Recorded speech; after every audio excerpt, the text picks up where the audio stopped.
안녕하세요. 돈 되는 상식입니다. 오늘은 복지 지원과 관련된 내용인데요. 정부는 2021년 10월부터 기초생활보장 생계급여 부양의무자 기준을 폐지한다고 한 건 다들 알고 계실 겁니다. 생계급여 수급자 선정 기준으로 모든 가구의 일촌, 직계혈족, 부모, 자녀의 소득, 재산 수준을 고려하는 부양의무자 기준이 2021년 10월부터 폐지되었는데요. 하지만 실상을 들여다보니 완전 폐지된 것은 아니었습니다. 꼭 끝까지 시청하시어 필요한 정보 얻어 가셨으면 좋겠습니다.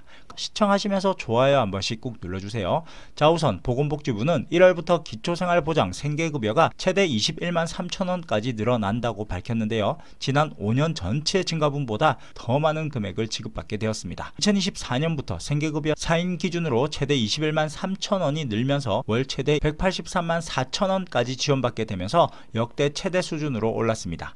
기준 중위 소득 또한 32%로 확대되면서 더 많은 사람들이 더 많이 받게 되었는데요. 중위소득은 국민 가구 소득을 순서대로 나열할 때 중간에 위치한 소득입니다. 그럼 2024년 생계급여 선정 및 급여 기준을 살펴보면 기준 중위 소득 32% 이하인 가구면 1인 가구 71만 3천원, 2인 가구 117만 8천원, 3인 가구는 150만 8천원, 4인 가구는 183만 4천원, 5인 가구는 214만 2천원까지 지원받을 수 있습니다. 그런데 여기서 한 가지 문제가 있었는데요. 바로 부양의무자의 재산과 소득입니다. 부양의무자의 연소득 1억원 또는 일반재산 9억원을 초과하는 경우 생계급여 대상에서 제외된다는 조항이 있습니다. 과거에도 부양의무자의 재산과 소득은 있었습니다. 그런데 정부의 부양의무자 폐지로 인하여 부양의무자 제도는 완전 폐지된 듯 보였는데 부양의무자의 연소득이나 일반재산이 9억원을 넘어서면 생계급여를 받지 못하도록 정해두고 있었습니다. 부양의무자는 일촌, 직계혈족 및 그 배우자를 말하는데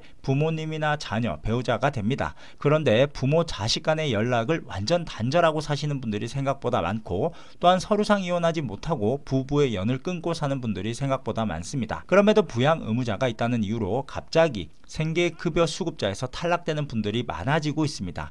부양의무자 중 9억원의 집값 중 대부분이 대출을 받고 있거나 또는 갑작스러운 부양의무자의 아파트값 증가로 수급자에서 탈락되시는 분들이 많아지고 있습니다. 2023년에는 이런저런 이유로 생계급여 수급자에서 중도 탈락한 사람은 24만 9천 명으로 역대 최다를 기록하였고 갈수록 늘어나는 추세라고 합니다. 자, 그런데 이런 상황에서 끝까지 포기하지 마시고 조금이나마 희망의 끈을 잡는 방법이 있는데요. 부양기피 사유서를 작성해서 주소지 주민센터에 제출할 수 있는 방법이 있습니다.